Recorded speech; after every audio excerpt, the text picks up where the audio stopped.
Hey, Harbor Covenant, good morning and welcome. I am so excited to be here with you guys. If I have not met you yet, my name is Jonathan. I'm the new student director here on staff, and let me just say, it's good to be here. It's good to be with you. I hope you're having a good morning at home, staying comfortable. Hey, if you're new with us and you're joining us for the first time online, welcome. I would actually love for you to reach out, say hi. I'm also new. We can do this together. It'd be a great experience.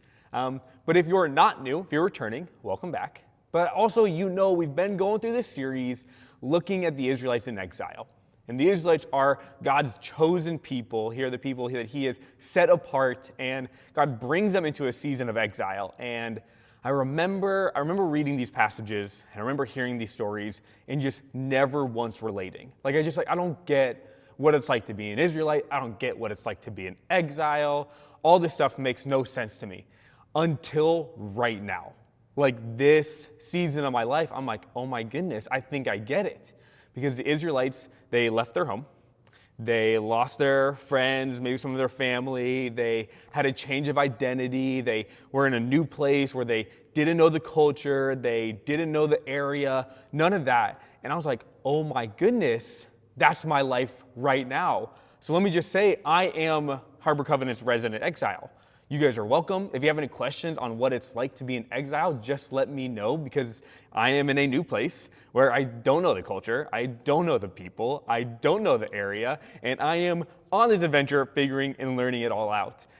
So I totally get now what the Israelites are going through. And I thought it'd be really good for me to start off by just sharing with you all just a few of my observations about Gig Harbor, about this area, that I think you should know coming from the perspective of an exile.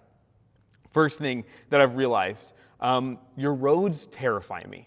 I don't get how the roads here in Gig Harbor work, because they each have one of two things that are just real deal breakers for me. One, they have roundabouts. And I know people talk like, hey, this makes traffic better, and I've heard locals and natives talk about it this is a good thing. I don't think I get it yet. I am only visibly stressed out. I only feel like I experience more traffic. I'm only ever more confused when I'm at a roundabout, because now I don't know which exit I need to take. I am confused when there's supposed to be 4 streets and now there's 6 roundabout exits, and I'm just flabbergasted all the time. My wife and I are stressed out. If your roads have a roundabout, I am now visibly stressed out. And then let's just be realistic, that somebody had the great plan of putting 4 roundabouts in a row right by the Target, right by the Costco, right by the YMCA, where I'm trying to spend more time, and it's like Gig Harbor just doesn't want me to go to the YMCA and stay healthy. I don't get who decided 4 roundabouts was a good idea, but here we are, you guys have them. So that's the one thing I've learned. The second thing is that your roads is that they have no lights. And this is mind-blowing to me, because as a high schooler, I never really loved horror movies, but my friends would trick me in going. And every time that somebody was on this very dark road, I would just think, that's not realistic. Roads have lights on them. There would be something, they would see something. There's no way it's this dark out. And then I moved up here, and at night, there's no light on these roads. They are terrifying. And I'm like, all horror films are filmed here in Gig Harbor. That is the trademark of this town, apparently, with how dark your roads are. So, first observation about you guys were the roads. Second observation of what I've learned about Gig Harbor, and this one really, really blows my mind. The amount of dentists and orthodontists that have practices here in Gig Harbor is mind-blowing. Mackenzie and I would be driving around, and we'd be like, there's a dentist, there's an orthodontist, there's a dentist, there's an orthodontist. And I was shocked. I was like, how are there so many? And then I said, okay, Jonathan, pause, wait. Maybe you're just stuck on a roundabout, and you're seeing the same 5 over and over again. And so I did an Apple Maps search. Here's a photo of it. These are all the dentists and orthodontists in the area. And I did some counting. There's almost over 30 options of dentists and orthodontists in this little town of Gig Harbor. And I was like, this is crazy to me. And then I was like, okay, well, let me just compare it to maybe something else that I use a lot. Here are all the coffee shops that I did when I looked up. There's about a dozen to 15 coffee shops here in Gig Harbor. That is less than half the amount of dentists. And I was just blown away. I was promised, hey, you're in the Pacific Northwest. This is the land of gourmet coffee. It's going to be great. Fun fact, it's the land of dentists. There's dentists everywhere. There is something in the water I must not be drinking. Everywhere I go, there's another dentist shop. But these are just some of my observations as being a resident exile. And maybe you're showing up and you're still like, I don't get what it's like to be in exile. This series has been hard for me to relate to. It's not something I understand. It's not something that maybe pertains to my season of life right now. And that might be true. But I think another word for exile, or another way to look at it, is the Israelites are people who've experienced loss. They've lost their home. They've lost their culture. They've lost their identity. They've lost people. And humanity as a whole experiences loss. We've all gone through seasons where things change, where we don't have the same things anymore. We look at the world around us and we're in COVID and it's been 2 years. And I've realized there's this common phrase that everybody uses when I ask a question around here of, oh, we used to do that, but we don't anymore because of COVID. And then everybody nods along like, oh yeah, you're right, we used to do that. And it's this reality that as humans, we experience loss all the time. We've experienced loss before the pandemic. Maybe there were job changes. Maybe there were family members who had left. Maybe there were friendships that were lost, and so on and so forth. But humanity as a whole, we experience loss. And that's exactly what the Israelites are going through. So the question that we need to be asking, the question that we want to be kind of tackling today as we wrap up this series on exiles is, what do we do when God orchestrates exiles? Or God orchestrates seasons of loss in our life? How do we respond? What is God asking and calling us to do in those moments? And so I want to look at that. And to do that, we're going to stick in the book of Jeremiah. We've been here for 2 weeks, so if you have a Bible, go ahead and grab it. I would love for you to join us. If you're like, hey, Jonathan, I actually have no idea where the book of Jeremiah is, even if I had a physical Bible in front of me, I'd be like, don't worry, same. I had to search it up. If you go middle of the Bible, you're probably going to hit Proverbs or Psalms. You're going to go a couple books to the right. If you hit Isaiah, that's good. You're on the right track. If you hit Lamentations, you've gone a little bit too far. Back it up a little bit. But Jeremiah is like right there in the middle of those two books. And just as a reminder, Jeremiah, he's a prophet. He is someone who is writing from Jerusalem to people already in captivity in Babylon. He is writing to them, encouraging them, but also giving them, hey, this is why you're in exile. This is what exile is going to look like. And then he starts giving these commands from God. And over the past couple weeks, we looked at how God has told them, hey, to plant vineyards, to pray for the prosperity of the city, to care for where you are. And then they land on this note of God being like, hey, and you're going to be in here for 70 years. The Israelites are called into exile for 70 years. And then we get to this part of the passage. In Jeremiah 29, verses 12 through 14 says this, and then you will call on me and pray to me, and I will listen to you, and you will seek me and find me when you seek me with all your heart. And I will be found by you, declares the Lord, and will bring you back from captivity. I will gather you from all the nations and places where I have banished you, declares the Lord, and will bring you back to the place from which I carried you into exile. Okay, so this is crazy. This is what God is telling the Israelites. Hey, here's how I want you to respond when you're in exile or when you're in this season of loss. And there's this vast and incredible difference between the words that he gives the Israelites and the words and the promises that he speaks about himself. First, the Israelites, he tells them, hey, I want you to call upon me. I want you to pray to me. I want you to seek after me. And then after these things happen, then God's like, then I will gather you back. And I will bring you from the places where I have banished you. And then I will get the people all back together. And it's crazy how different these words are. Everything he's telling to the Israelites, funny enough, is all passive commands. Hey, to come and to seek and to pray and to call. And for him, his are all the active commands. He's like, I will gather. I will bring back. I will restore you. And I think when we get in seasons of loss, this is not how we want to respond. Our initial response is, okay, we try to pump ourselves up and we say, hey, what do I need to do to get back what was taken from me? Like, what steps do I need to make? Where do I need to go? How hard do I need to work to get back that in which I have lost? And God, for the Israelites, is saying the exact opposite. Right? God isn't telling the Israelites, hey, when you get into exile, go ahead and elect a leader. have them gather all the people, start this huge rebellion, fight back, come back to Israel, and then when you do that, will I know that you're ready to live faithfully and to follow me? No, he's like, hey, if you want to live faithfully in your exile, be there, and then pray, and then call upon me, and then seek after me. And then God promises to gather back, to bring back, and to restore. And the way that I kind of helped bridge the two gap of how do we do as passive Israelites and an active God comes this word of patience.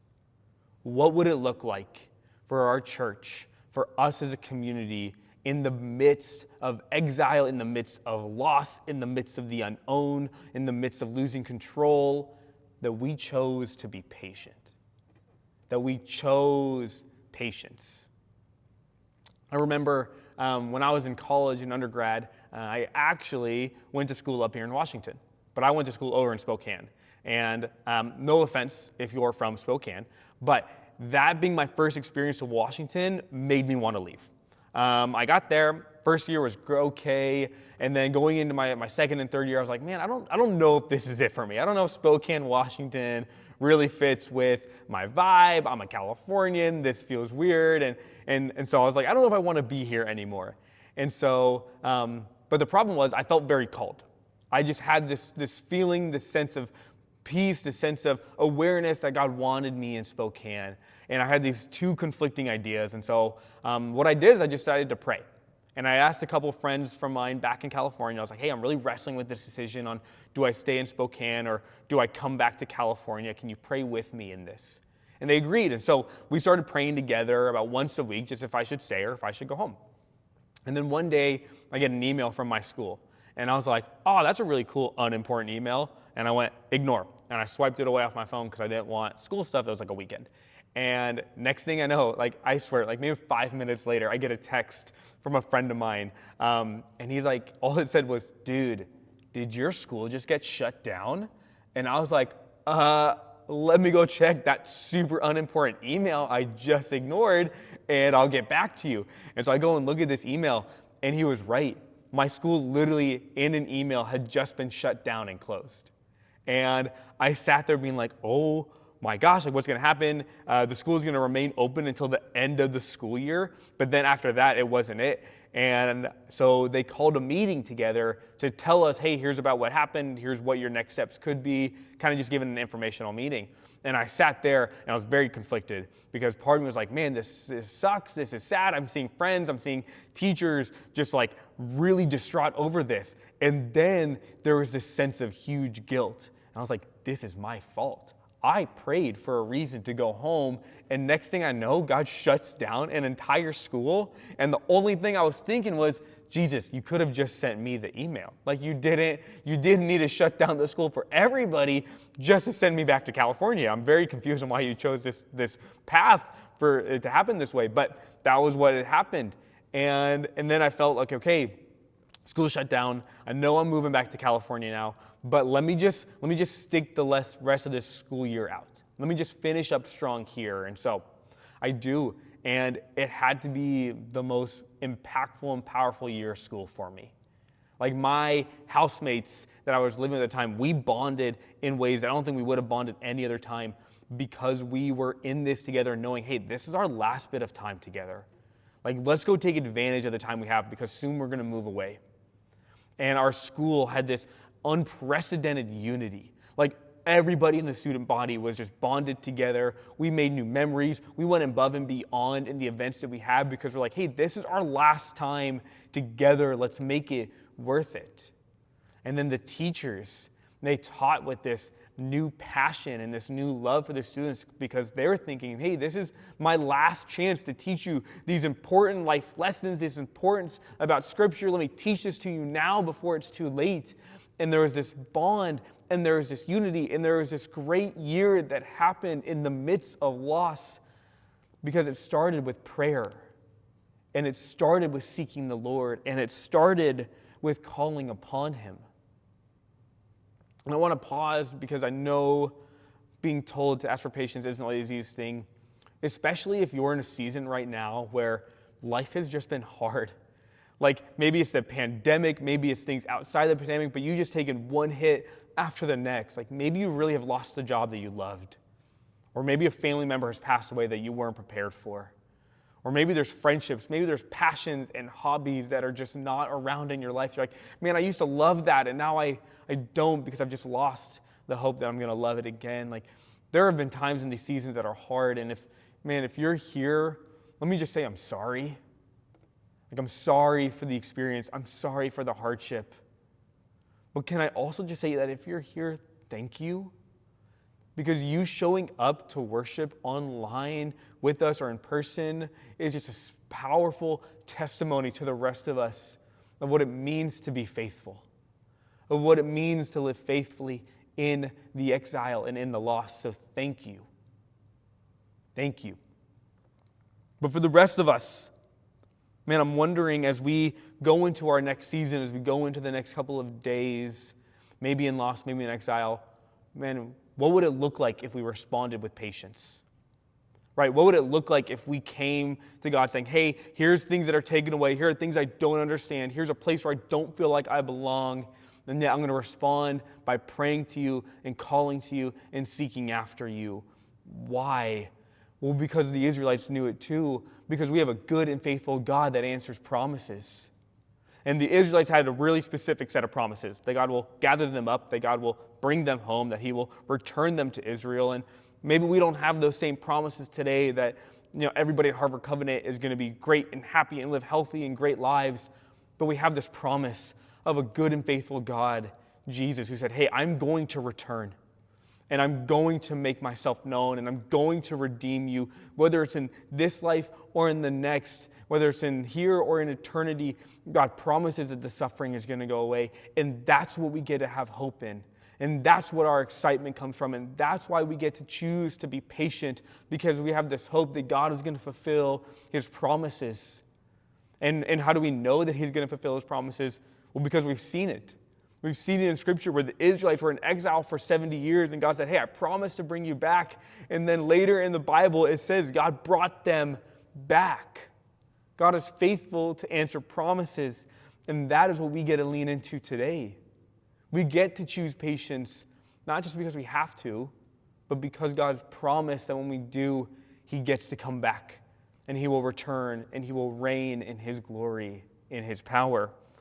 So what is one area of your life, maybe today or this week, that you get to choose patience in? What would it be like to say, hey, there's this area of my life that's been stressful, an area of loss or of exile, and actually before I take a step forward, I'm going to spend 20 minutes on Monday just praying about it. I'm going to spend 20 minutes on Monday just calling upon God to answer and move.